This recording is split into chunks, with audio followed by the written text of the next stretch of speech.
learning songs. There's a technique that I always teach called clearing. And so today we're not using guitars or anything like that. And if you're at work or maybe you're busy doing something else, you can always come back to this and watch this later. And it's just something to think about a little bit. What I find a lot in my lessons, and again, I've been teaching, I'm 50 now, I've been teaching since I was 17, is it's always about perception. Like when you try to help people, you think about perception and how people think about things and see it's just like education. I was a Montessori instructor for many years as well. And you try and get people to understand the easiest way to get from point A to point B. Hey, Jack. And so today what I thought I would do is kind of explain to you a process that I've always used to efficiently learn songs and retain that information in my head. Now, again, it's going to be me talking, so it's not playing or anything, but hopefully this can help you a little bit. Hey, Raj. Hey, Father Dave. Hey, Ryan. Hey, Anthony. So what we're going to do is we're going to look at this from two different perspectives. The first one I want you to think about, and again, I'm just going to use some analogies here too. Hey, Tally. Hey, Brian. Is that when you're trying to, let's say you've been introduced to a song that you're going to learn. Maybe it's a cover song. Maybe it's an original song that some friend of yours wrote or something like that. Hey, Greg. Hey, Aaron. Hey, Crispy Rambo. Jerry, Paul, Lil Abner, John, James. So awesome that everybody's here. Hey, thank you, Easy. Thank you so much. Hey, Marshall. Hey, Robert. Okay, so again, what we're doing today is we're going to be talking about how to think about songs, how to memorize songs, hopefully more efficiently, and how to retain that information, if you will. And I'm going to be using some analogies like I normally use to try and make things a little bit easier for you. So, hey, everybody. Hey, Michael. Hey, Fran. Hey, Donald. Hey, Eugene. So again, no guitar playing today, and I want to get right on. I know everybody's saying hi, and I'm saying hi to everybody, but I don't want to waste too much of your time. So here's what I want you to think about. If you had a song that you need to learn, okay, and you don't know anything about the song, so we haven't started figuring out the key. We're not anywhere near that right now. We just have this song that we have to learn. Maybe it's a song we're going in the studio to record, or maybe it's a song we're learning with a band, or again, it's a song that maybe your band came up with and they've presented it to you, and now you need to learn it. And you certainly come across this a lot when you play in bands, whether it's a cover band or whatever it might be. And certainly when you get hired to do work, like if you get hired to go on tour and you've got 25 songs or 20 songs that you have to learn, and you have 2 weeks to learn them, right? So a lot of times you don't have a lot of time to get all this together. You just have to get it together and go. So this says October 12th. Is it just going to load until? I'm not sure what that is, but anyway. So today is just a Monday motivation thing. That's all it is. And we're talking about songs. So think about it this way. When you first get that song, the first thing you do before you start digging in my opinion, is that you just listen to the song. And I've always tried to use the analogy when I'm teaching it, like if the song was the earth, right? And you're out in outer space and there's no gravitational pull. You're just experiencing the song in a very generic and, a visual or aural, in this case, perspective. So you're not getting into key and all that stuff. You're just listening to the song. Maybe you start kind of identifying little elements of maybe, repetition in a chorus or something like that, or, some of the words to the chorus, but you're not deep yet. You're just listening. Okay. And then what happens is as you get a little bit closer to it, that gravitational pull starts pulling you in. And what happens then is the song starts coming into perspective, into shape. And you start realizing, again, we're not ear training right now, that sort of thing. We'll certainly talk about that stuff sometime. But we're just now recognizing that there's some elements that we are aware of. There's a groove, there's a tempo, there's a time signature, and there's certainly elements of repetition that are happening. And this way, what we're doing is we're trying to just get to know the song, okay? It's like dating. We're just getting to know the song.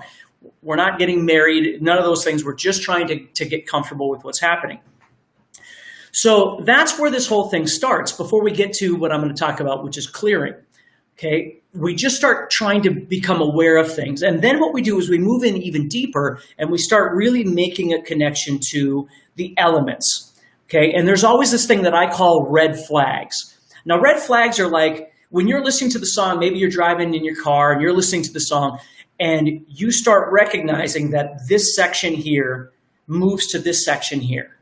Right? And then to this section and so on. And you're making this connection. And again, you can define them as verse or chorus or whatever, and that's fine. But you're making this connection to these pieces. And as you're driving and you're listening to this song, maybe you've listened to this song now 4 or 5 or 6 or 7 or 10 times.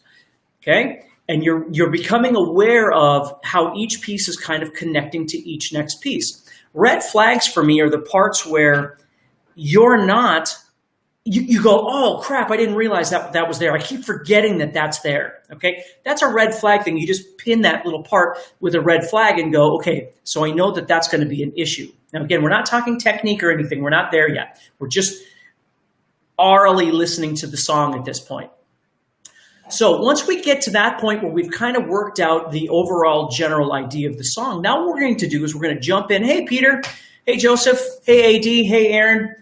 And now we're going to dive in and we're going to start trying to look at the song on a deeper level. And the first thing I always tell people is when I mean go deep with the song, what we're going to do is we're going to dig underground. We're going to go underneath those lyrics. We're going to use the lyrics the same way we would use a drum fill or a bass line or a particular riff or something, where it helps us to line up the parts. I'm completely serious when I say this to people. For many years of my life, lyrics meant nothing to me. Like I never paid attention to lyrics. I was a guitar player, and so it didn't matter what they were singing about. It didn't matter if I could understand the lyrics.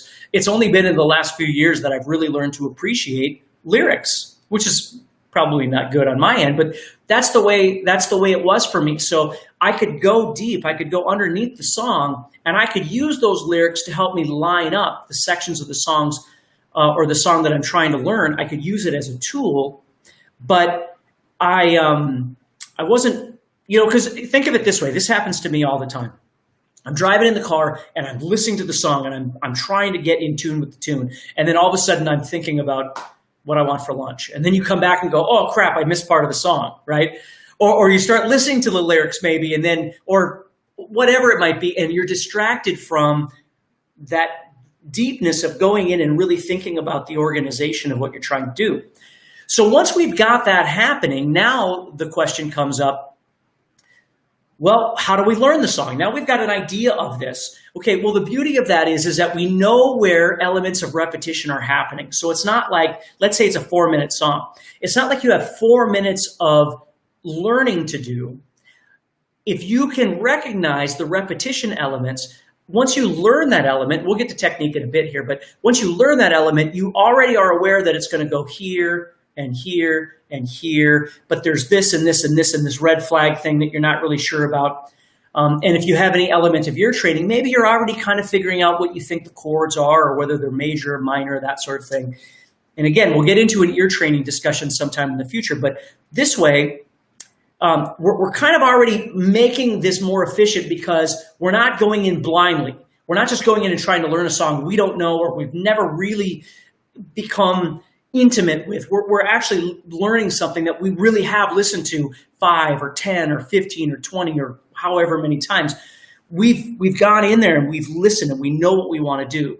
Okay. So as we start learning some of these pieces, we realize that those pieces are getting repeated over and over. Now, I always tell people when you first start learning a song, try and disassemble the elements. Now we're talking about the guitar parts. Try and disassemble them a little bit to where you're not getting focused on the prettiest parts, the most famous parts, right? And what I mean by that is if you're learning the basic structure of a song and then all of a sudden there's this cool little thing here that's on top of there, I'm not saying don't learn that.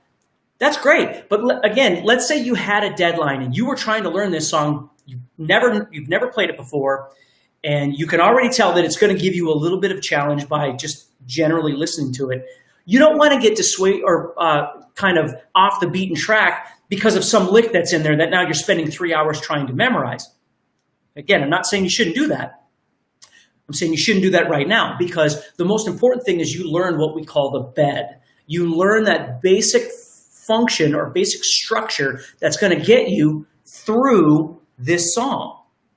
Okay, we need that to be able to get together with a group of people and play. If we just show up and go, well, I didn't learn the song, but I did learn that really cool lick, your band's going to go, well, okay, but what good does that do us, right? So we have to focus on learning the functionality, the basic structure of that song all the way through, not the pretty stuff, I call it, on top. We'll worry about that later. Let's just get this thing learned. So now we're in there and we're actually now practicing. We're learning the parts, okay? Now, of course, the hard part is if you're learning a song and you come across a section of the song that is maybe technically out of your range today, not next week or next month or something, but today, that thing is causing you an issue.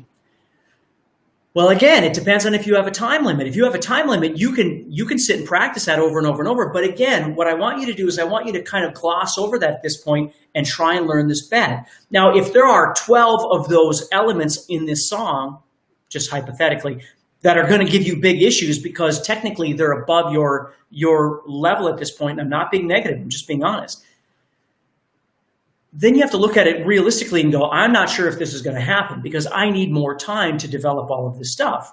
If there's only one or two, we can come back and we can work with those a little bit, right? So this is where that honesty of learning songs or writing songs or whatever, it all depends on how much time you have, right? How much determination you have, how much effort you're going to put forth to learn whatever it is you're trying to do. But again, let's say we've got a song that is within our wheelhouse. So we start learning this basic structure. Here's the big thing for me. This is where clearing comes in. Is now I've been learning all these parts and I separate in my head listening to the song and playing the song. Okay, I've been listening to this song longer, way longer than I've been trying to learn it because I would drive around, and this is something I always do, drive around in my car. I live 4 hours from Minneapolis, and I have lots of friends in Minneapolis. I play in a band, 2 bands actually in Minneapolis. So it gives me 4 hours to drive to Minneapolis for band rehearsals, things like that, to listen to and craft, which is something I love to do. I just love this kind of stuff. How these songs and structures and things like that go. And even if I'm not going to Minneapolis, I'll just drive around and listen to songs. Once I get it in my head, then I start crafting this bed, if you will. Now, here's the trick. Once you've done that, you start listening to the song. You go back to listening to the song and you see if you can visualize and literally see yourself playing the parts of the song. So I'm not getting in a car accident here, but I'm driving. Maybe you're not driving. Maybe you're just sitting in your room or studio or whatever. But so I'm listening to the song and I can see myself playing. I can see all the parts. And I do this all the time. Now what clearing is if I get to a part of the song where I can't see it, it's like a dirty window. Like I got a window back here. It's a dirty window. I can't see clearly through it. Okay, that is going to be an issue for me when I get together with my band, or I start recording, or I jump on stage, right? These, I call them tension points. Those parts, if they're not cleared, they're going to give you problems. They're going to stress you out, right? They're the parts that are the most forgetful. They're the parts where you tense up and go, oh crap, here's that part again, right? Or it hits you when you're on stage and that's where the mistakes happen. We need to clear those parts, those red flag parts. So as I'm listening to the song, if I come across a part that isn't clear, I make a mental note or literally mark it down on a piece of paper or whatever, and then I go back and that's the part that I have to keep twisting and connecting to, if that makes sense. Once I've done that, I can clear it and it's ready to go. Okay? So hopefully that kind of makes sense to you. Now, the last thing I want to tell you about, and again, I'm using the driving analogy, is that learning how to play a song or learning how to play 10 songs or learning how to play, if you've ever played in a cover band, from 9 to 1 or 9:30 to 1:30 or 10 to 2 or whatever you're playing, you know what it's like to play 40 or 50 tunes at least sometimes, right? How do you remember all these songs? Okay, well, I'm going to use the analogy of driving again. When I start playing a song, I don't see the entire song sitting out in front of me as a whole entity. I don't. Maybe you do, but I do not. Okay? What I do is I think of the song like driving. Okay? If I'm going from where I live to wherever my destination is, I'm going to get groceries. Okay? I'm 30 miles out of Fargo. So I'm driving into Fargo. I know where the stop signs are, right? I know where I have to turn left and where I have to turn right and all those sorts of things to get to my destination. I'm not thinking about the entire drive the minute I get in my car. I just start driving. Okay? So what I want you to think about here is as I'm doing this, okay, I know where those things are. I know where that stop sign is. Okay? So when you're learning a song, it's like driving through the song. You know when that stop sign's coming up. It doesn't surprise you. You've already cleared that. Okay? It's already coming up. So as you're playing that song and you're on stage and you're playing with your band, that part is coming up. You're aware of it just like you're driving. If you're not, again, there's a clearing issue that you need to work with. So that's what I want you to be thinking about a little bit when you learn songs. And the beauty of doing that is it's easier to retain that information as you keep learning other songs. Okay? Now, finally, because again, I don't want to take up all of your time, if you go back to the thing I said before about certain issues that you're having with the song, and I would encounter this with students all the time, because with my students, not only did they learn how to play, but we would have actual performances with my students where they'd get together with a drummer and whatever, and they'd perform in a band and things like that, because I always thought that was a really important element of learning. It wasn't just playing, but actually interacting with other musicians. And let's say I have a student that's learning a particular song, and it could be just like you or even me. And they're learning this song, and we get to a certain part in that song. Maybe they're learning Sweet Child of Mine by Guns N' Roses, and they get to the solo, and they cannot play that solo. Okay? Then I have to teach them that it's okay for them to revamp that element if there's a time limit. I'm not saying don't learn it note for note, and again, you can do whatever you want, but you can't make the impossible become possible just immediately because you want it to happen, right? It takes time and it takes effort and all these different kinds of things. Okay? So what I help them do is craft elements that can fit that space that maybe aren't exactly what the original artist did, but something that will still suffice to get them from this level to this level, which is practice to performance, as opposed to, well, I'm just going to practice until I can play it. Okay, well, all right. But then you'll never play, because none of us play anything absolutely perfect every single time, times 50 songs, right? We interject ourselves into songs many times for multiple reasons, because we choose to, because we have to, and there's all kinds of different things that we can do, okay? So what I want you to think about is the fact that when you are learning these songs and you do come across these elements, I'm not saying don't practice them or don't get better at them. Of course you want to do all those things, but you have to be realistic, because oftentimes if you come across a song and you find measure 7, right? And that measure 7 is just like, holy crap, that is so beyond anything that I can do. But the rest of the song was tolerable. Well, what are you going to do? Are you going to throw that song away because of measure 7? Or is there a possibility that you could twist that a little bit to make it something that's still functional and then learn your song? Okay? So hopefully that helps you a little bit to understand how I think about songs in terms of sort of a bird's eye view, and then how gravity hits, and I start moving into that song and I learn more about it. And then I start dissecting that song and really trying to clear the entire tune. And then again, if I have issues with certain parts, which happens all the time, then I have to decide what I want to do with that. Okay? So hopefully that helps you all a little bit. I'm going to go back and read your posts and things like that, but just hopefully that helps you a little bit. So this week, when you're working on songs, think about how important it is, and this is really the bottom line, think about how important it is to spend time actually absorbing the song itself, not just playing, but spend time really listening and absorbing and becoming part of that song visually and aurally, right? Whatever that means to you, before you start diving in and trying to play just the riffs and whatever the song might be. You don't have to do that for every song. I mean, there are songs that you'll just have some fun and learn a little section too. It's okay. But if you were hired, for instance, by a band to learn 10 songs by next Friday's practice or whatever, and it happens to guys like me all the time, now you have a time limit, right? I play in church. Back in the day, it isn't as bad now, but back in the day, you'd learn whatever, 4 or 5 tunes, and, you only got a couple of days to learn them, which really isn't a big deal. But you still got to plan it out. You still got to figure out what you're going to do with this thing. I used to play in a metal band, which we played, Slayer and Anthrax and Metallica and Megadeth and Prong and, Strapping Young Lad and all that stuff. So the night would be 3 hours of absolute intense music. It's a lot of stuff to try and remember, let alone play. And you got to find an efficient way of being able to do that sort of thing. So hopefully that helps you a little bit to think about. If it does, again, maybe share this video with somebody or anything like that. But again, just stay positive, keep practicing, and I'll see you next Monday for sure. And we'll keep going, okay? Hey, Gary, nice to see you, bud. Wayne is here. Raphael is here. Poo Ninja is back, and he's digging prong. Right here is, he's got his prong going, which is good, okay? So, yeah, prong's awesome. I love that kind of stuff. So you're welcome, Gerald. You're welcome.